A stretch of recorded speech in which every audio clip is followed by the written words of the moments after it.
Chapter 9. The Barbarian Farmer. It was early on July morning when a barbarian farmer pulled open the door of his barn. He started into the dark building and remembered the noise he had heard. It was so quiet that he began to wonder if he had made a mistake. Suddenly a potato flew out and hit him on the neck. "Come out," he shouted. Ruth appeared, followed by Dedek and Bronia. "We only stayed here last night," explained Ruth. "We haven't done any harm to your barn." Another potato hit the farmer's shirt. No harm," he shouted. "I suppose that was a birthday present." Bronia laughed and Edith smiled, but Ruth was angry.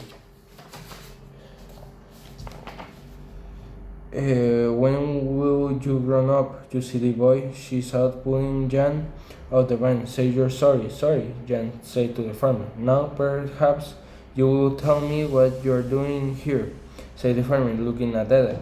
Edek explained who they were and where they were going. It was after dark when we arrived last night, he said. "We didn't want to wake you up, but we will pay you for using your barn by doing a day's work." "Of course," said the farmer. "And if I'm not happy with that, I will give you to the burgomasters." What's a burgomaster?" asked Bronia. "He's an important town official who will be very interested in you," said the farmer. "You're Poles, aren't you? Well, there's an order all the Poles must send back to Poland. It's the burgomaster's job to see this order is obeyed." "We have just come from Poland," said Ruth. "We're not going back again." "We're going to Switzerland to find our father and mother," said Bronia. "If government decides that you must go back, then back you will go," said the farmer. "And throwing potatoes won't save you. Now come inside and have a bit of breakfast." Inside a farmhouse on the kitchen table was a coffee and fresh bread. "Emma," called the farmer, "we have a visitor from Poland." Ruth, Eden, Jan, and Bronia said, "This is Frau Wolf, my wife." A large, comfortable-looking lady shook his hand with each of them. Then she went to fetch more bread and coffee. She could speak Polish better than her husband, and conversation became easier. "How did you get that dairy on your shirt?" Frau Wolf asked her husband, looking at the place where the potato had hit him.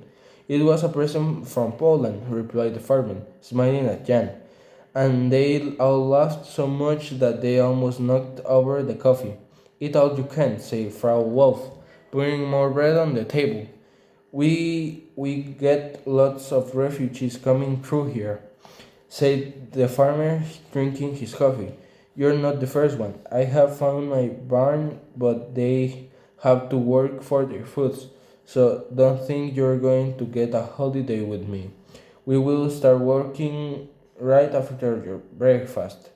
Let them rest today," said his wife. The farmer hit the table with his hands. "I don't believe in making things easier for people," he said. "No, they will start now. Ruth and Jan came to the field. Bronia can feed the chickens. Edith can. Edith will stay in the kitchen and help me," said the wife. "He's not strong enough to work outside." And the look she gave to his husband made it clear that she didn't want any arguments. Wolf's Farmers was hid in the Bavarian hills, not far from Czechoslovakia. There were three right to the top of the hills, and between the hills was River Falcon.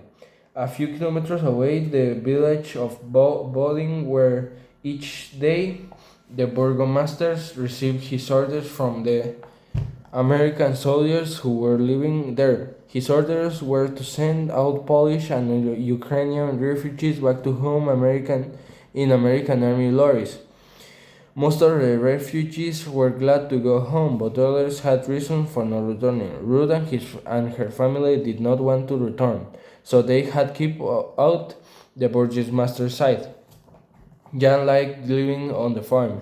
He said it, he said it was as good as his week impression, which he had enjoyed very much. He became friendly with an old dog named Ludwig until Jan arrived on the farm. Ludwig just lay in the sun doing nothing.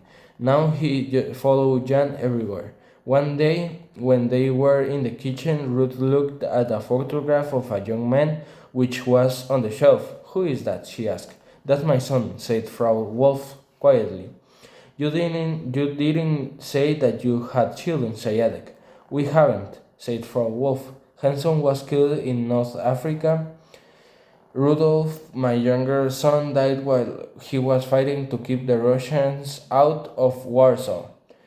Was he in General Mother's army? Asked Edek. Yes, said Frau Wolf. Perhaps we saw him, said Jan, looking closely at the photo. They all wore uniforms like that and used to hide in ruins to shoot us. We hate them. Some of the Germans were nice in the early days of the war, said Ruth. Jan stared at Frau Wolf. They looked back at the photo. How could these friendly people have sons who had been German soldiers?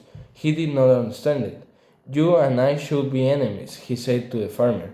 The only enemy you have, said the farmer, is the burgomaster, and he hasn't given you any trouble yet.